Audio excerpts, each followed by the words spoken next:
오늘 이 본문 말씀 가운데 우리가 깨닫는 것은 아브라함은 믿음의 조상이고 하나님의 축복을 많이 받은 사람인데 아브라함의 삶 가운데 실수가 있었던 것을 볼 수가 있습니다. 우리 예수 믿는 사람들 가운데 다 완벽하지 않습니다.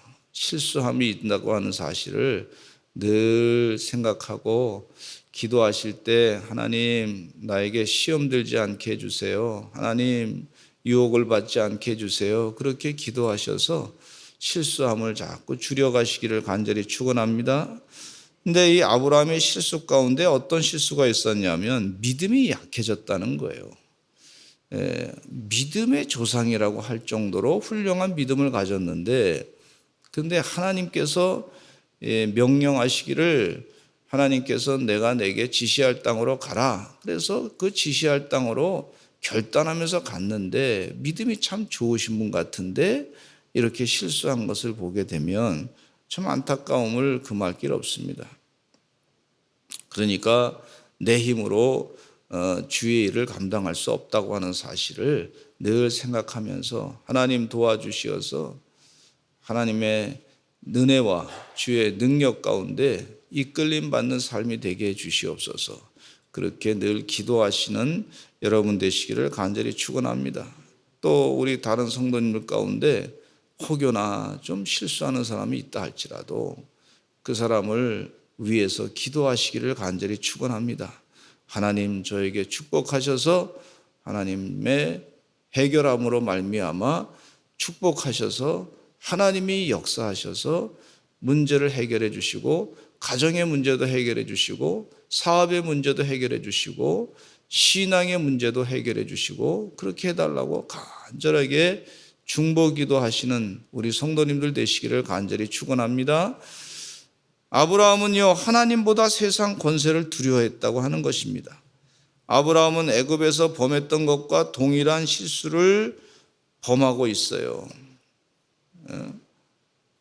이 애굽 땅에 20년 전에 들어갈 때 아내 사라에게 뭐라 그랬냐면 당신은 내 누이 동생이라고 얘기하라 그랬어요. 그리고 나를 오빠라고 오라버니라고 얘기하라 이렇게 얘기했어요. 아브라함이 자신의 아내인 것이 분명한데 이복 여동생이라고 해서 누이 동생이라고 얘기하라. 왜 그러냐면 두려운 마음이 있었어요. 이 애굽 왕의 그 당시의 분위기가 그랬어요. 애굽 왕이 이 아내 사라를 마음에 들면 그럼 자기를 죽이고 아내를 뺏을까 봐 하는 세상적인 걱정이 있었던 걸 볼 수가 있어요.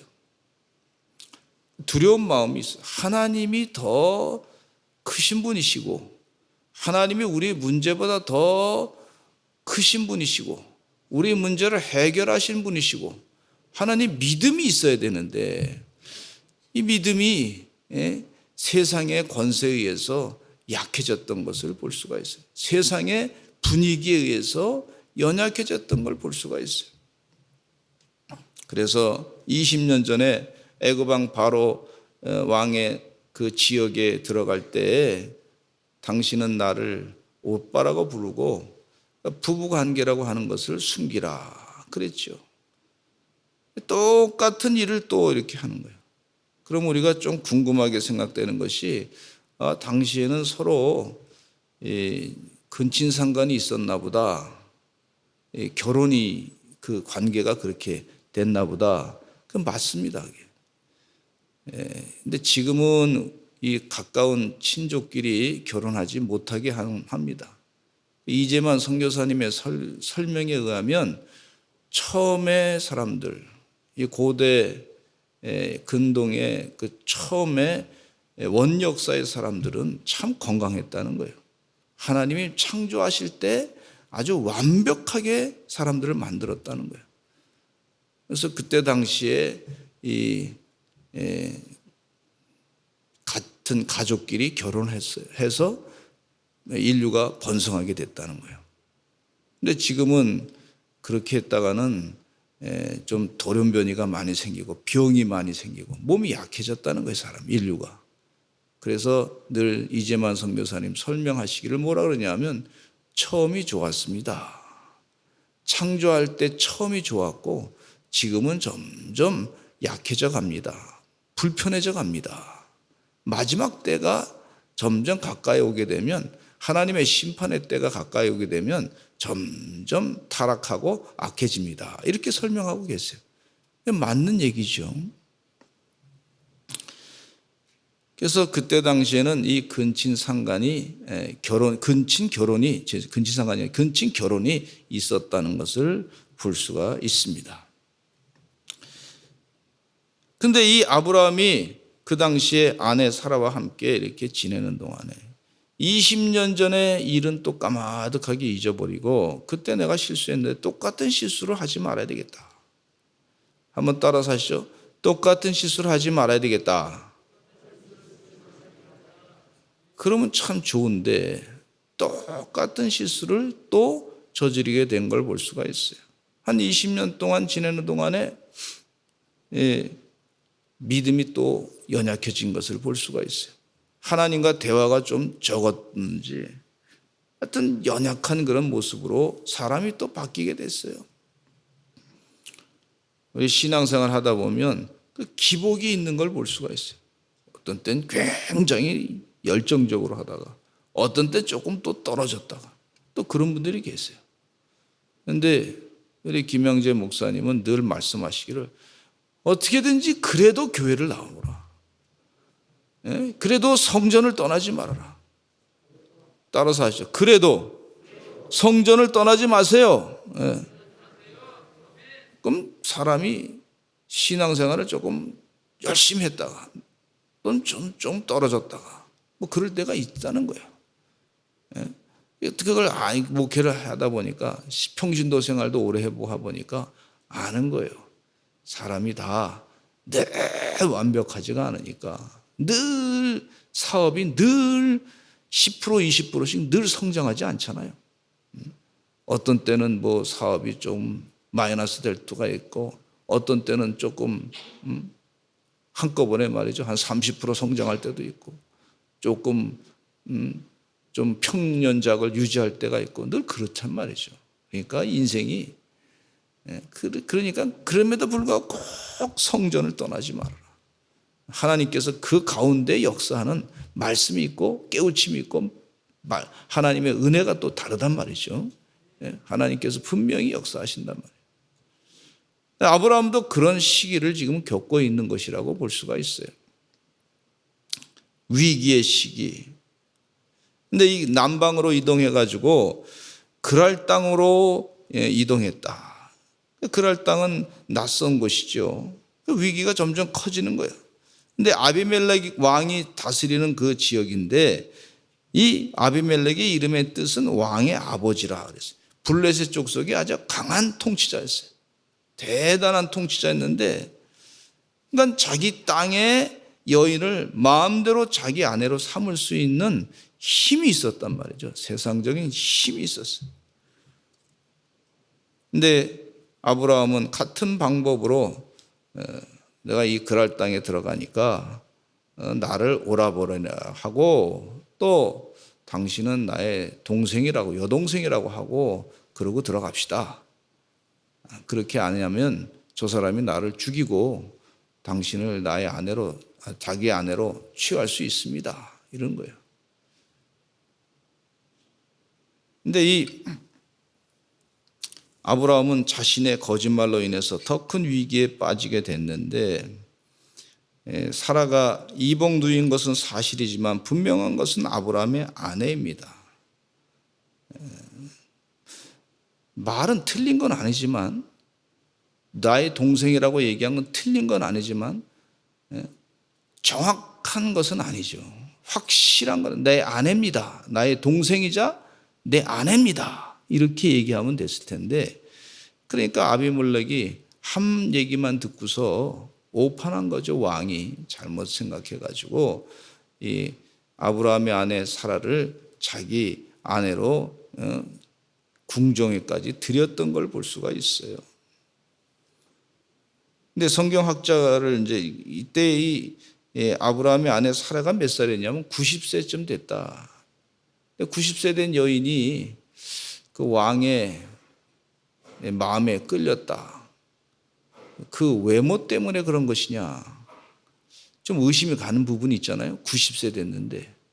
또 애굽왕도 마찬가지로 바로 왕도 마찬가지로 외모 때문에 그랬나? 60이 넘으신 분인단 말이죠. 그때 당시에.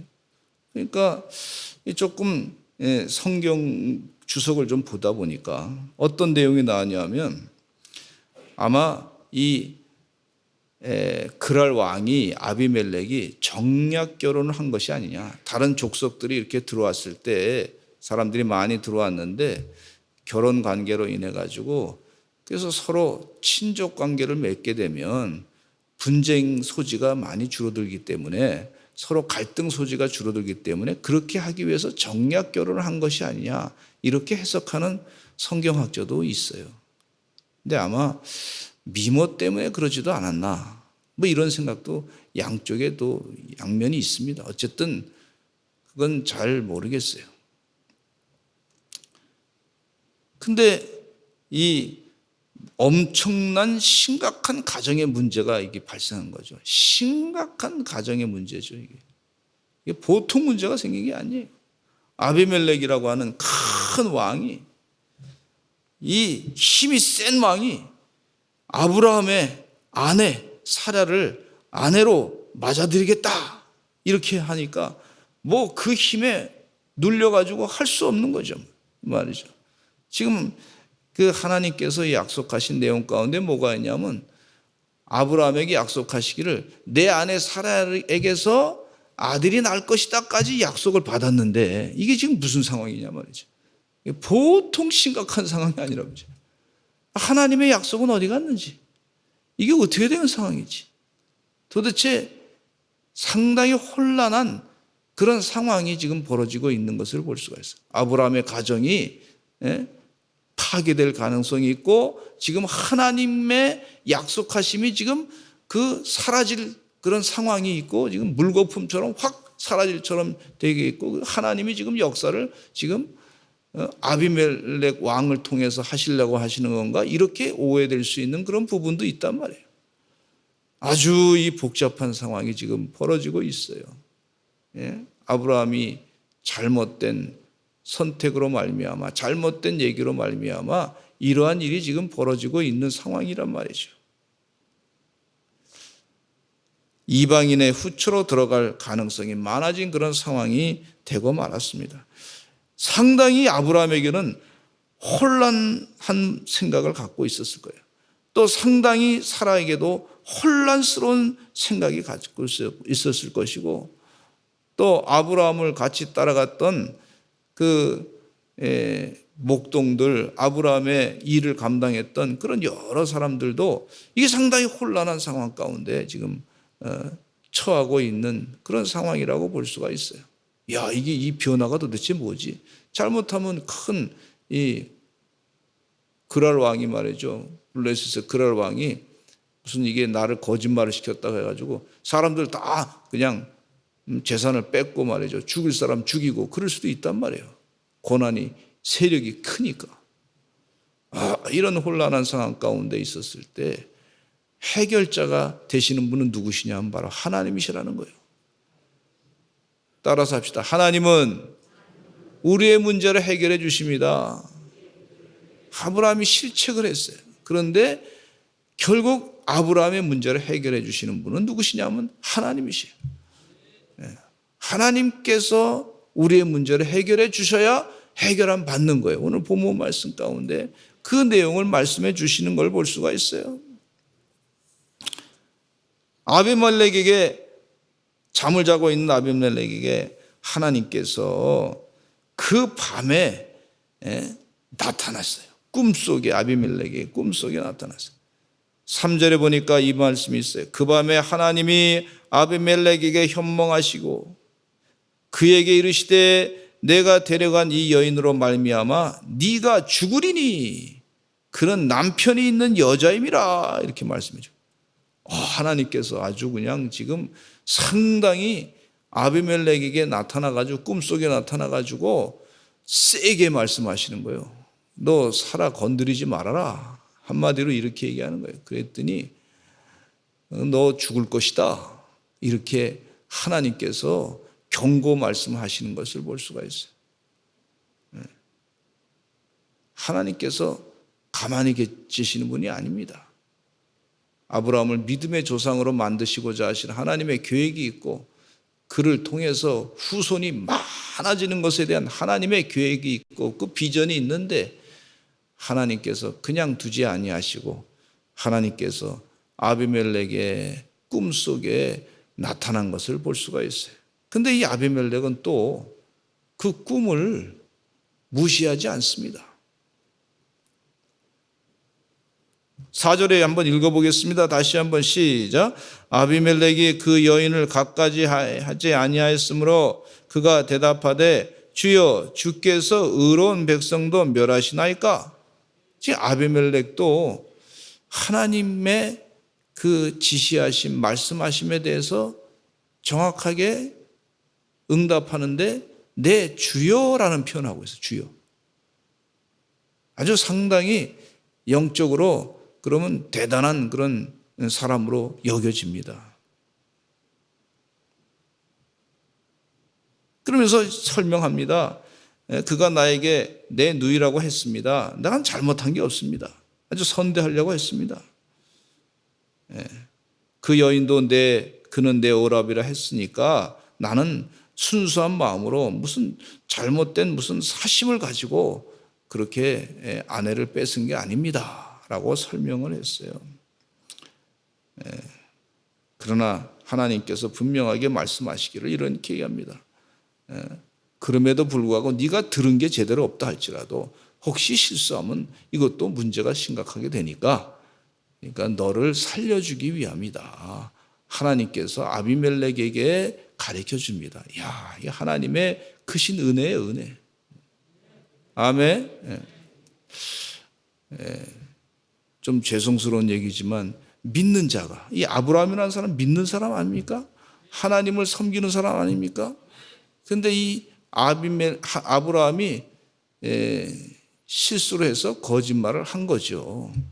거짓말을 했지만은 그것에 대한 결과는 결국 잘못되면 아비멜렉도 또 고통을 당하니까 하나님께서 그걸 다 막아주시고 아비멜렉도 고통당하지 않게끔 그 백성들도 고통당하지 않게끔 아비멜렉이 죄를 져가지고 큰 어려움에 당하지 않게끔 하나님께서 다 막아주시는 멋있는 하나님이신 것을 볼 수가 있어요. 하나님이 그러신 분이에요. 하나님이 이렇게 계획하고 계시는구나. 우리 같이 7절 읽어보겠습니다. 참 좋은 말씀인데 시작. 이제 그 사람의 아내를 돌려보내라. 그는 선지자라. 그가 너를 위하여 기도하리니 네가 살려니와 내가 돌려보내지 아니하면 너와 내게 속한 자가 다 반드시 죽을 줄 알지니라. 한쪽으로는 내 말을 들으면 복을 받을 것이고 듣지 않으면 하나님께서 하신 말씀이 심판을 받을 것이다. 이렇게 분명하게 말씀하고 계세요. 너 결단해라. 사심을 내려놓고 하나님의 뜻이 무엇인지 분명히 아비멜렉 왕아 알아들어라. 이렇게 얘기하는 거예요. 그 이후에 다 해결해 주시기를 사라에게 얘기합니다. 이게 아브라함의 아내 사라를 건드리지 아니하고 얘기합니다. 은인천계를 내 오랍에게 주겠다 이렇게 하면서 이런 수치적인 잘못된 문제를 다 해결하자 이렇게 아비멜렉이 제안하고 그대로 행동으로 옮깁니다. 아비멜렉이 오히려 아브라함보다 더 대단한 마음이 넓은 사람 같은 느낌이 들어요. 아브라함이 참 실수했습니다. 근데 그 실수를 통해서도 하나님은 또 다른 사람을 통해서 필요한 걸 하나님께서 또 공급해 주시는 역사가 있어요. 우리 약점을 깨닫게 하시고 믿음 약함을 깨닫게 하시고 하나님의 뜻이 무엇인가 알고 아브라함이 후회 많이 했을 거예요. 또 회개 많이 했을 거예요. 하나님이 이렇게까지 역사하시는 분이신데 삶 가운데 그런 걸 체험한 거예요. 지금 내 인간의 잔꾀를 가지고 해결해 보려고 그랬는데 하나님이 그 잔꾀를 부려봐야 더 큰 문제가 생기는구나. 결국 문제 해결자는 하나님이시구나. 이걸 가르쳐 주시는 거예요. 하나님께서. 그러니까 나중에 때가 됐을 때 100세가 돼서 낳은 아들을 이삭을 바치라 그랬을 때 하나님께서 다시 살려주실 줄로 믿고 개인의 삶 가운데 하나님이 어떤 분이신가 알고 하나님이 우리 자녀를 다시 살려주실 줄로 믿고 아들 이삭을 바치는 그런 믿음의 사람으로 완전하게 거듭나게 된 걸 볼 수가 있어요. 여러분 교회 한번 잠깐 왔다 그래서 그 사람 믿음이 갑자기 아브라함 믿음처럼 되는 게 아니더라고. 좀 시간이 걸리더라고. 개인적인 체험도의 시간도 필요하더라고. 삶 가운데 이런 체험도 필요하고 저런 체험도 필요하고 하나님이 이럴 때도 역사하고 저럴 때도 역사하고 이걸 확실하게 깨닫기까지 좀 시간이 걸리는 걸 볼 수가 있어요. 여러분 우리 성도님들을 위해서 볼 때마다 다 연약한 분들인데 믿음이 더 자랄 수 있도록 늘 기도해 주시기를 간절히 축원합니다. 하나님께서 분명히 일하십니다 하는 믿음을 가지고 살 수 있도록 그렇게 기도해 주시는 여러분 성도님 되시기를 간절히 축원합니다. 어저께인가 그저께 오는 성도님께서 기도하실 때 우리 장로님 기도하실 때 우리 성도님 가운데 많은 실망해가지고 영적으로 좀 연약해져가지고 교회를 안 나오신 분들이 계셔요. 그분들이 다시 오라고 그렇게 기도하시더라고. 때가 되면 다시 올 겁니다. 하나님이 역사하시면 다시 오게 됩니다. 하나님이 분명히 그런 믿음을 저에게 주셨어요. 하나님이 역사하시기 때문에 그렇습니다. 뭐 사람들이 잔꾀를 많이 부려 이렇게 생각하고 저렇게 생각하고 여러 꾀를 많이 부려. 그러나 결국은 하나님께서 다 이끌어 주시는 것을 볼 수가 있어요.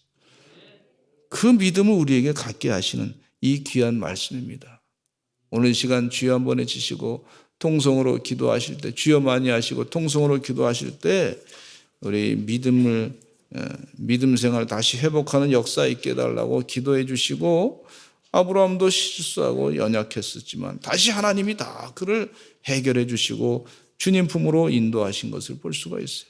여러분 기도하실 때 우리 자녀를 위해서 기도하시고 또 중보 기도하실 때 우리 사랑하는 성도들 가운데 믿음 생활을 지금 제대로 안 하는 분들이 있는데 하나님 다시 역사하셔서 그를 주님 성전에 와서 예배할 수 있도록 도와주시옵소서. 그렇게 기도하시기를 바랍니다. 주여 많이 하시고 기도하겠습니다. 주여